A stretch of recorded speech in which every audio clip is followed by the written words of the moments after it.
Hey,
All right. I think we're just waiting for Benji.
Right. Let's already get started. I send them a message. Right. By being here, we all agree to the membership agreement, the participation and contribution guidelines, as well as the code of conduct. Let's go around the room in the order of participation and introduce ourselves. So, hey, I'm Yovi.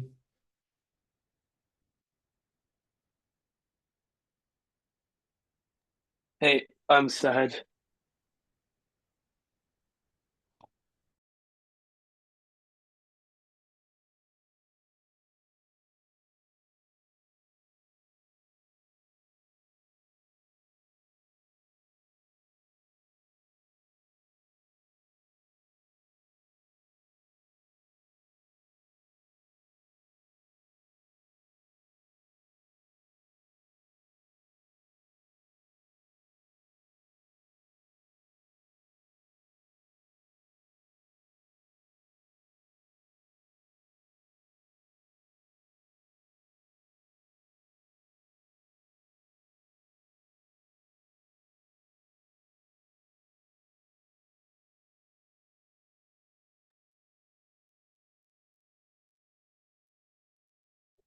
Hey, Benji, just to catch you up, we were going around to introduce ourselves.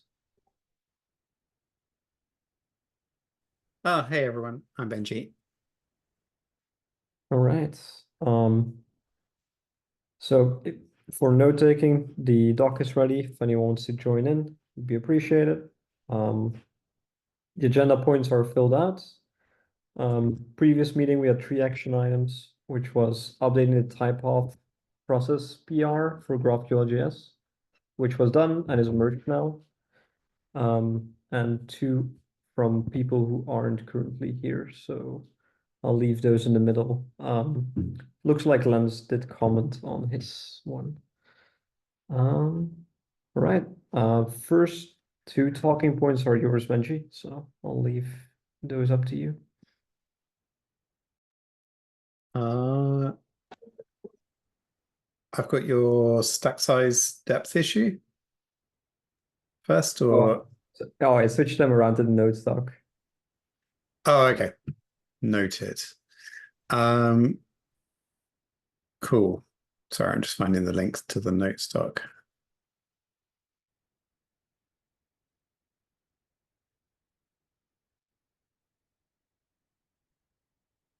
Perfect.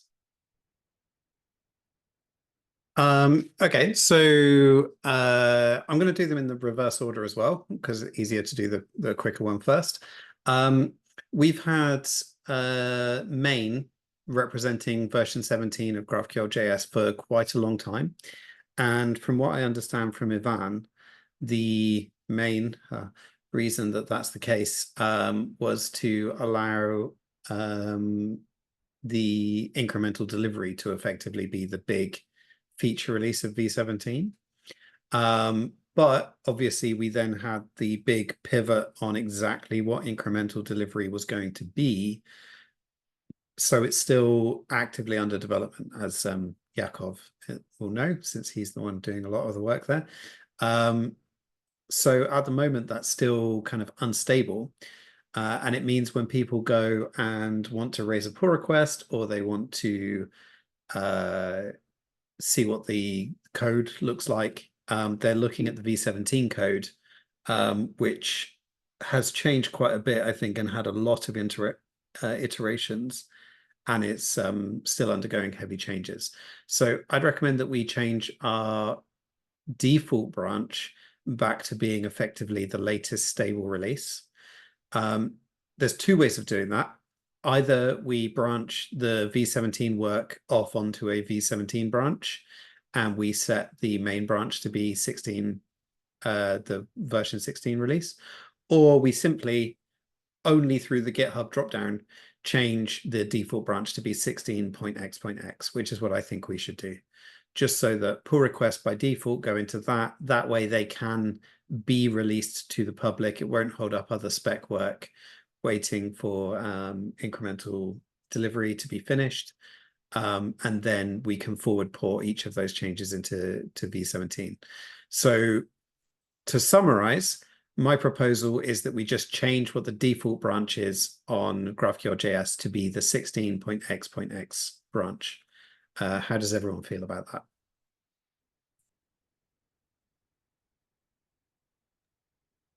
I'm on board with that. Maybe we should mention in the README though, like that people are looking at 16 and for incremental delivery and other things they need to look at main. My only concern is, and it's because I don't have 100% handle on how it would, how if it would affect it, is whether the scripts and the GitHub actions would be impacted at all based on that, and in what way. I'm not saying they would be. I'm just not 100% sure on whether they are triggered somehow by the default branch that's shown. As far as I know, they aren't, but it is a good thing to raise. There is some stuff in them that does read from GitHub. So, because this would be like basically a GitHub only setting almost. One thing that they do is they read over the pull requests and look at the labels that are on them. So it might be worth reviewing that script for sure, but I think it's probably safe. Yeah, I wasn't. Yeah, I'm not talking about that script. I'm talking about the GitHub actions.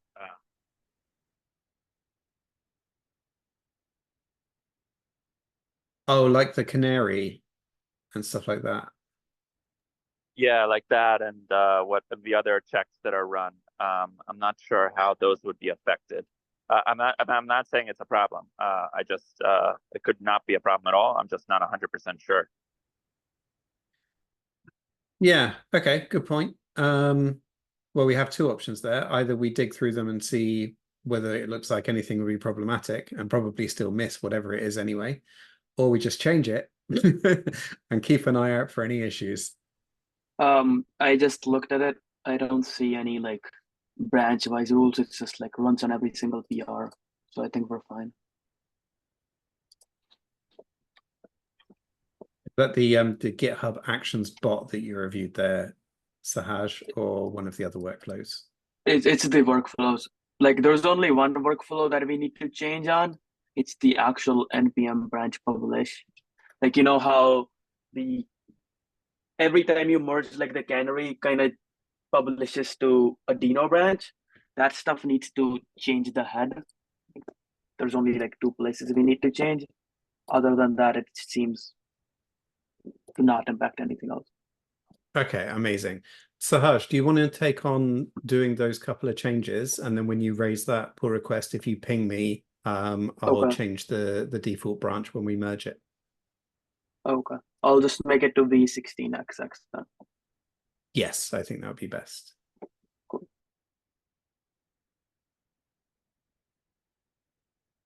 Or if it does look like it's going to be more problematic, then just changing the branch to be main again might be the other option. But yeah, I think for now, what we proposed is probably the best way forwards. Okay, great. Let's move on to the other topic that I added.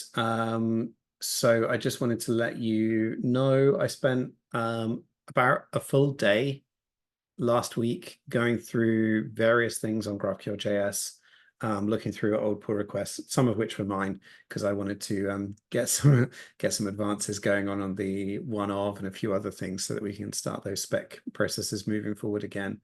So I did push out a release on the 15, 16, and 17 branches. The 15 release, there was an issue with the publish scripts, which I think may have been very specific to how Ivan was running them, probably to do with the specific computer that he was on. So I've just made those a little bit more resilient. Like I explicitly run them through bash now, which means all the bashisms should work, and so on and so forth. So that fix has been applied to all the branches. There was also a infinite loop bug in one of the validation rules that was fixed in v16.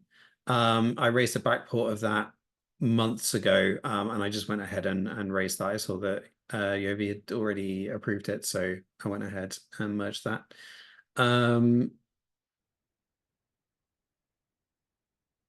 There was also another fix to do with synchronous and asynchronous resolvers, which I believe Ivan did the fix itself. And then Chris had oh, right, this had actually already been merged by Ivan, but I think it just never got shipped. So I'd shipped that along with everything else. And we've added the new recommended validation rules. And then on version 16, we've got the one-off, which has been backported from v17. The one-off was actually implemented across, I think, 4 separate pull requests that each added a little bit of the functionality, mostly rounding out the bits that shouldn't have been omitted in the first place, but were, like printing the schema and stuff like that. So I actually pulled all of those together into a single pull request, which I've then backported into v16. So that's all nice now. There was also another minor thing that I've done, which is for most things in GraphQL configuration, you can specify them via a callback. So like fields can be expressed through a callback, interfaces that an object type implements, callback, and so on and so forth through quite a lot of the different types because they might be referencing each other. But one thing that didn't accept that format was enum values because, oh, obviously they don't reference any other types, right? So who would need that? Turns out it is actually quite useful, especially if the enum itself is explicitly referencing other types. So one example of that might be if you've got a polymorphic field and you want to query it, but you also want to require that it only returns one of, say, 3 types, not the entire set of types. You might want to use the actual type names as a filter, and an enum fits that nicely. And if you're constructing that dynamically, you then enter the same cycle issues that you have with everything else.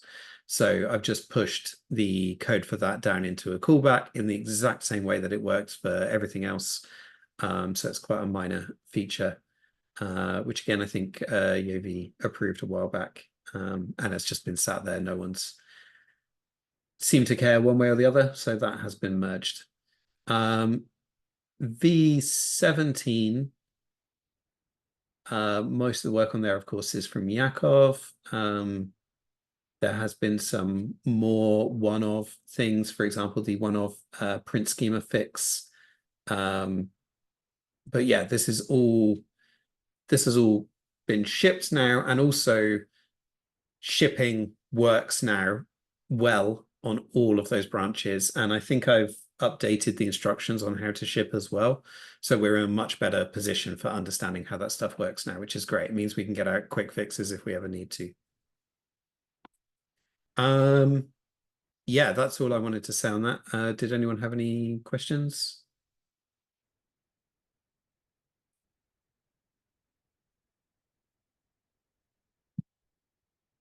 No question, but thank you for doing that. It's amazing. Yeah, no worries. So over to you, I guess, Yovi. Right.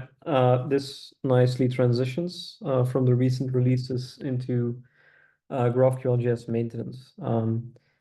So recently we had the type of process fix. So I was thinking like we might need to start keeping a backlog of things to backport to v17 and maybe v15, but that one wasn't applicable.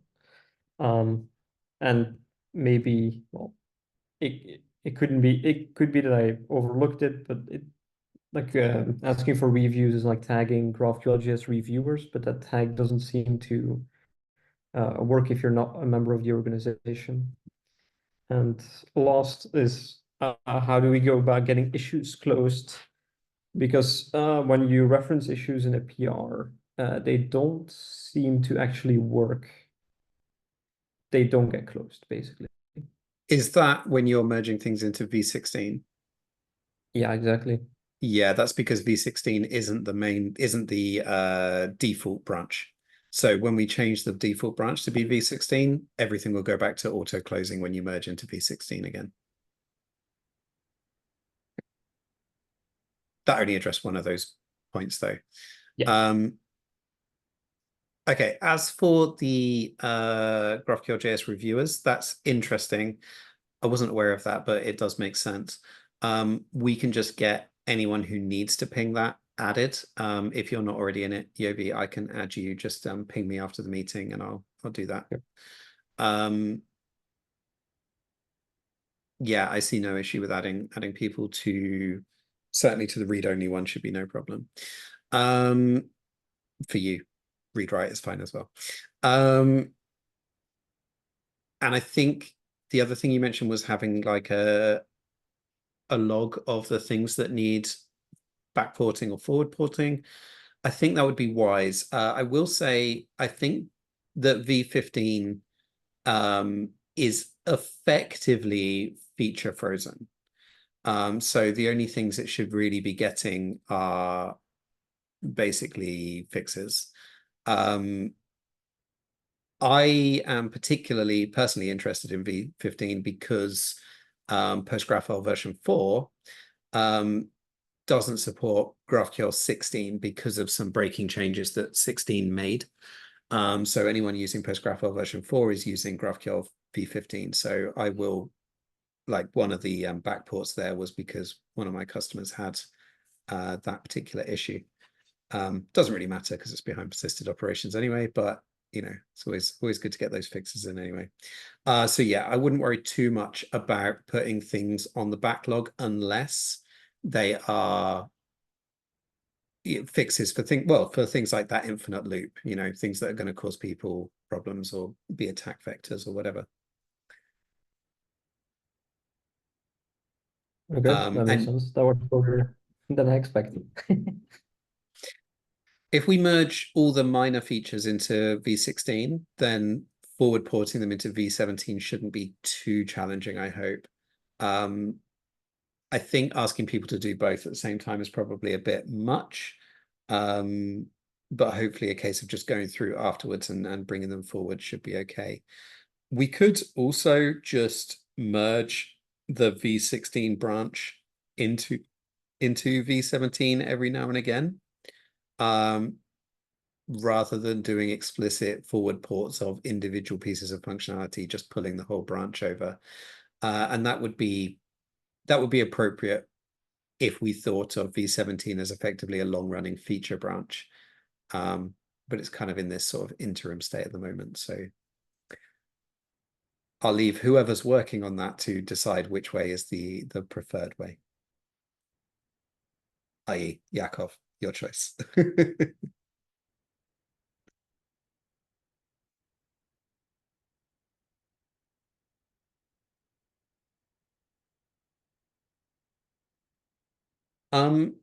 Yakov suggested in the chat that we could also remove incremental delivery from v17 and make a separate feature branch.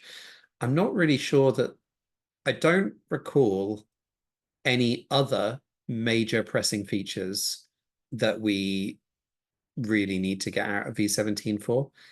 Is there things like that we need? I think what was floated last meeting was to do all of the dual package hazard things in a new v17. I'm not sure where the ID stands currently, but I remember that being floated. Yeah, that makes sense to me, but I don't think that needs, like, that could just be a branch off of v16 that then becomes v17. I don't think it needs porting of other things that are in v17 back again effectively.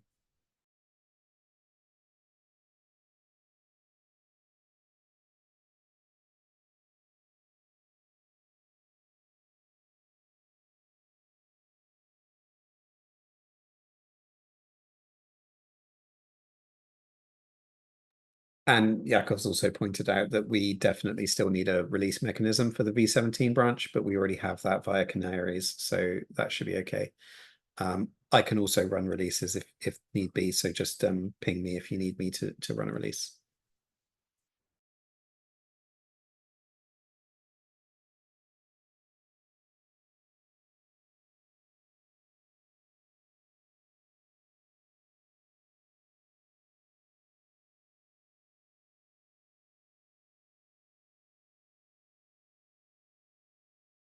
Sorry, I was typing.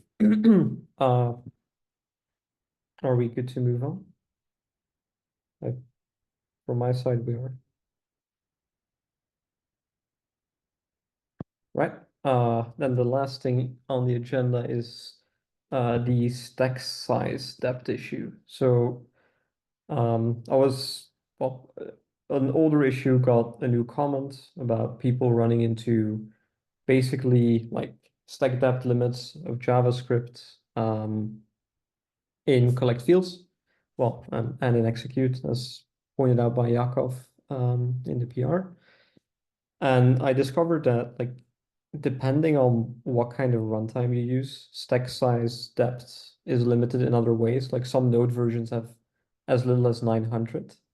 So I created a pull request to fix that, which basically changes how we resolve fields, fragments, and so on to be a depth first stack iterator, so that we don't like recurse anymore.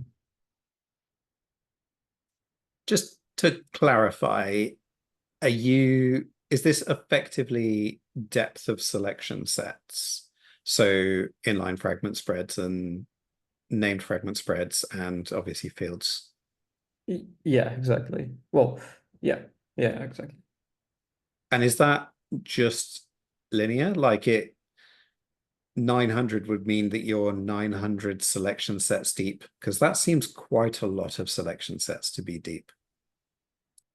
Yeah, so like fragments, everything included, you would be 900 deep, yes.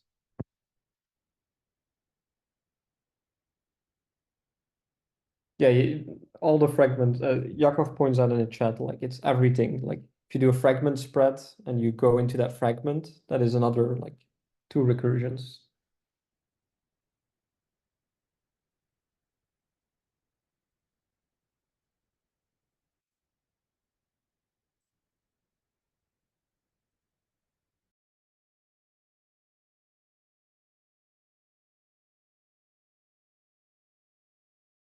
Right, and this is actually an issue directly in the executor because it's the collect fields implementation. Okay, this is a little problematic because obviously us being the reference implementation, we try and mirror the behavior that's mentioned in the spec, and I assume that the spec follows the recursive model. I'm pretty sure it does. So this would be shifting away from that, which is okay. And we can then also demonstrate to other languages to do that. But it is something that warrants care. Have you done a performance comparison of this on regular queries, like not ones that are 900 selection sets deep?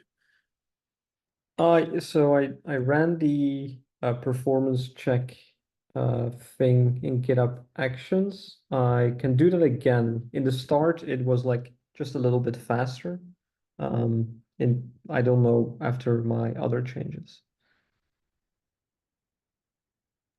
Okay, well that's promising. I would expect it to be faster because recursion has a lot of overheads and we would be avoiding them with this method. Yeah, cool. I'm just looking over the code and I was like, you're using set. Is that going to be a problem? But I can see that map's in use above, so that's fine. Just trying to keep in mind all the different like TypeScript and JavaScript versions that we're trying to support. But that shouldn't be a problem.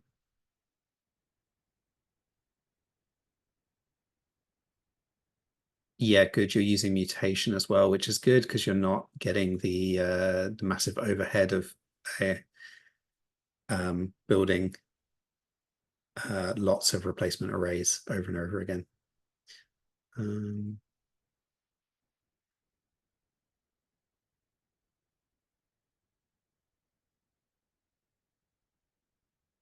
Okay, I'd have to actually review the actual implementation in detail to know whether it's good or not.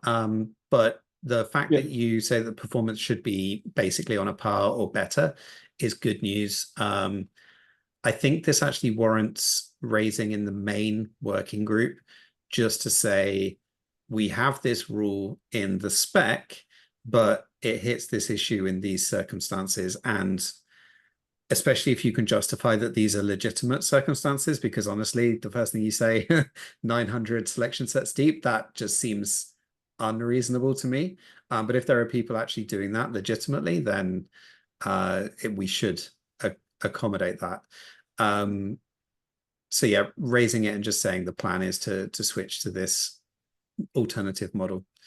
But yeah, I definitely like working group approval before this gets merged into GraphQL.js.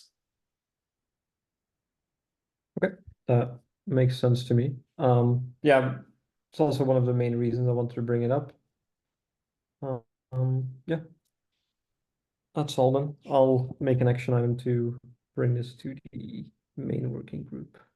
Is there anything that this changes to do with, for example, error handling? If errors are thrown, I guess it wouldn't be because you're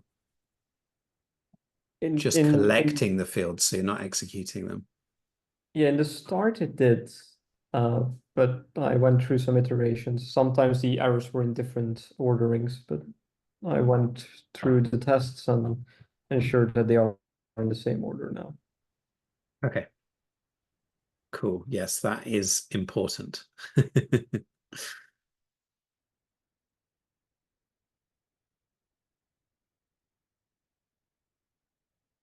Because we effectively do depth first, don't we? So we'd need to stick with doing that.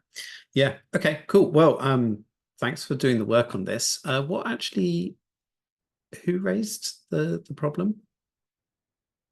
There's two issues linked in the PR. Let me go find them. Oh, sorry, in that issue, there's two people talking about it. I'll link the issue in this chat.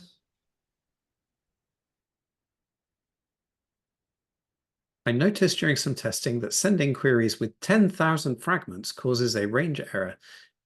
When they said 10,000 fragments, did they mean nested fragments or just fragments in general? They mean nested fragments. Why would you have 10,000 nested fragments? Is that even something we want to support? That is a valid question, yeah.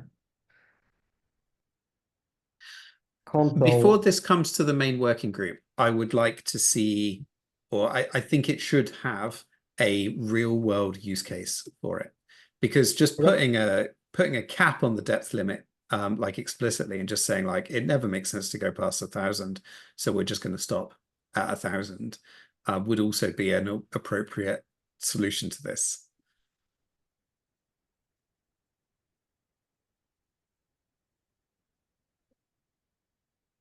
I mean, that said, if your solution still squeezes out more performance, then still worth entertaining.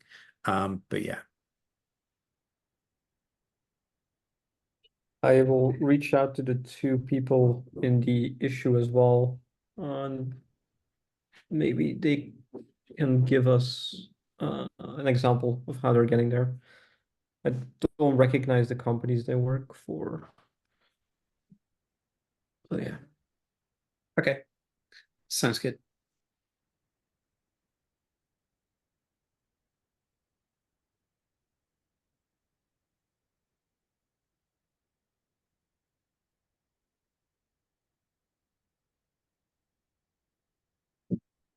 Right. I think we went over all the points unless someone has anything else. Quick scan of the chat.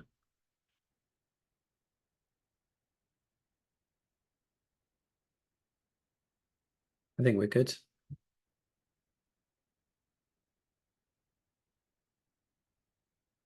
All right. Thank you all for being here. Have a nice rest of your day. See y'all. Thanks so much. But Thanks, everyone. Bye.